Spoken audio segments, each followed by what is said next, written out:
هل يعقل أن يكون هناك قانون دفاع في ظل إصلاح سياسي؟ بتدعو لإصلاح سياسي وأنت معطل كل القوانين في الدولة الأردنية. معقول يعطل قوانين رئيس الوزراء بشخصه؟ هل نحن في ظل دولة دكتاتورية؟ نحن نرفض هذا النهج الذي نريده الإصلاح السياسي الحقيقي من خلال أن يقدم مجلس النواب رئيس الوزراء لجلالة الملك ويتم المصادقة عليه، ثم يعود رئيس الوزراء إلى مجلس النواب لتشكيل الحكومة البرلمانية التي نسعى لإيجادها من خلال التعديلات الدستورية. أن حاضر الأردن ومستقبله في خطر، وعلى جميع السلطات الرسمية في الدولة أن تعترف بوجود أزمة ثقة بينها وبين الشعب. ولأن الإصلاح السياسي هو الأساس لأي إصلاح اقتصادي أو اجتماعي أو تعليمي، فإنني أطالب بتعديل قانون الانتخاب والأحزاب السياسية ليكون معبراً بشكل حقيقي وكامل عن إرادة الناخب الأردني والشعب الأردني.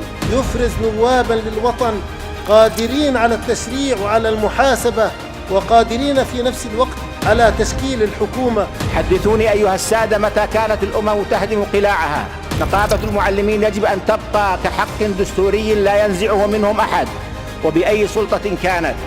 كرامة المعلمين كرامة للطلاب. كيف نختم عامنا في قضية المعلمين والاعتداء على نقابتهم، وفي نفس الوقت نطالب من الأجيال أن تربى على الخلق والتربية والإعداد. إلغاء جميع قرارات الإحالة للاستيداع والتقاعد المبكر التي تمت في الآونة الأخيرة. قيام الحكومة بالالتزام بالاتفاقية التي وقعتها مع النقابة بعد إضرابها التاريخي. هل ننتظر المعلمين للقيام بحرق أنفسهم أمام رئاسة الوزراء كما أبلغني بعضهم لنشعر بخطورة هذا الملف؟ والله إنهم أبناء الوطن ليسوا أعداء.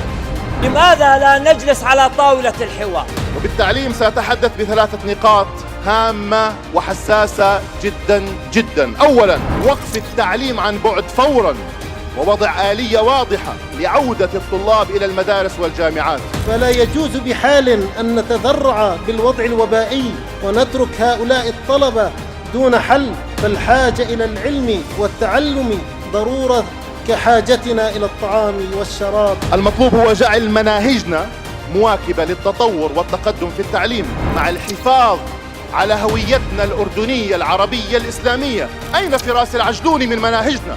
أين موفق السلطي؟ أين والد أحد وزرائنا؟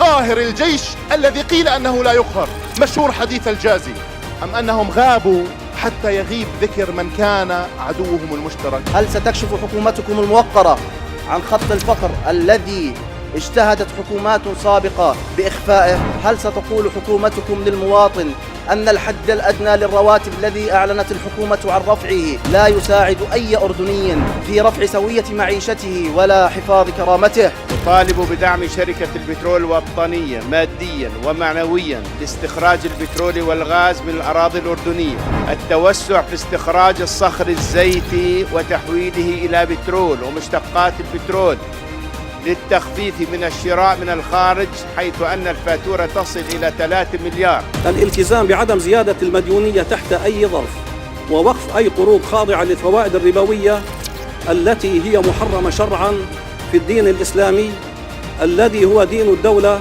كما ورد في الدستور الأردني.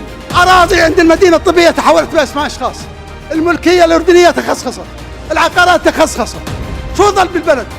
نقف أمام قوانين تحاصر الأردنيين، فمن يمارس حرية التعبير عبر وسائل التواصل الاجتماعي وغيرها يلاحق قانون الجرائم الإلكترونية. لم أجد كلمة واحدة عن الحريات وحرية الرأي والتعبير، وهي الأساس. أي اعتداء على الحريات وحقوق المواطنين والحياة الخاصة جريمة يعاقب عليه القانون. لا يمكن أن تقوم للأحزاب في وطنها قائمة إذا استمرت الأجهزة الأمنية في تصنيف الحزبيين على أنهم معارضة وأنه يجب حرمانهم من حقوق المواطنة. دائرة الحريات في هذا الوطن الكريم تضيق بشكل غير مسبوق.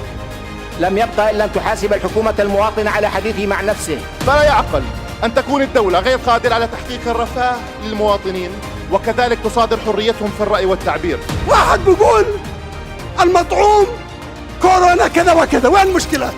أنتم بدل ما تعطوه المساعدة والتوضيح وإعطاء المعلومة حولتوا عن محكمة أمن الدولة. أعيد التأكيد على رفض اتفاقية الغاز مع الكيان الصهيوني ليس لأنها مصيبة اقتصادية وحسب، بل لأنها شراء لغاز فلسطيني مسروق.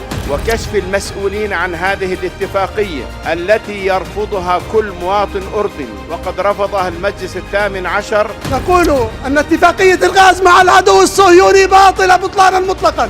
لقد جاءت الحكومة في ظل أزمة كورونا وقطاع صحي يعاني نقص الكوادر وعجزا في وجود المؤسسات الطبية، والواجب على الحكومة تقديم الدعم الكامل لهذا القطاع وتطويره وربطه بالكوادر البشرية والإمكانات الفنية اللازمة. وقف العمل بقانون الدفاع الذي أصبح يستخدم لأغراض سياسية، والاستعاضة عنه بقانون الصحة العامة. شمول جميع المواطنين الأردنيين وأبناء قطاع غزة بالتأمين الصحي المجاني.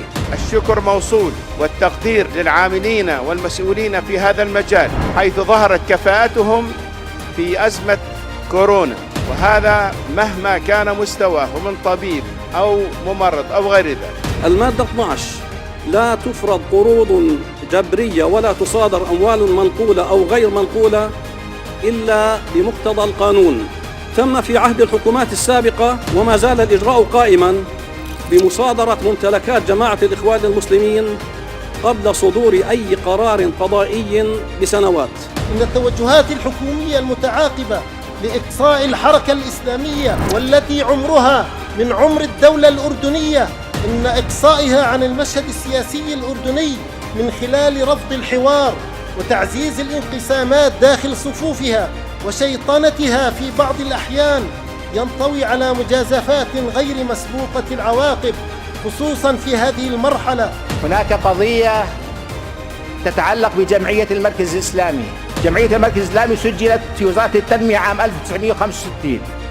الجمعية كانت تقوم برعاية 20,000 يتيم وتدير 27 مدرسة، ولديها أكثر من 3,500 موظف، ولديها المستشفى الإسلامي في عمان الذي يشرف على 64 مركزا صحيا وعيادة. في عام 2006 حلت وزارة التنمية الاجتماعية الجمعية ووجهت التهم إلى أعضاء هيئتها الإدارية، وأخذت القضية في أروقة القضاء مدة 14 سنة.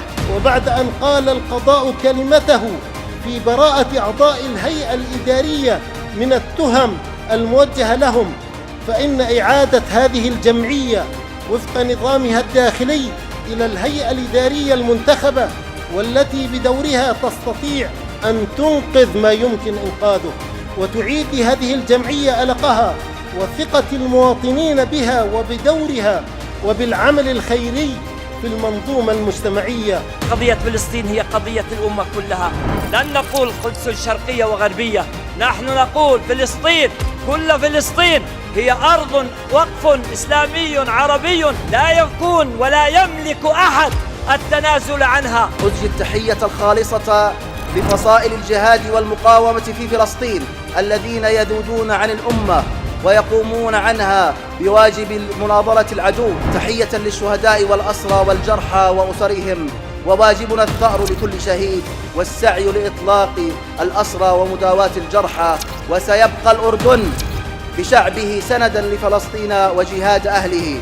ويلي على الوطن، والله خايف على الوطن، خايف على الوطن. التحالف الوطني للإصلاح، كرامة مواطن، حماية وطن.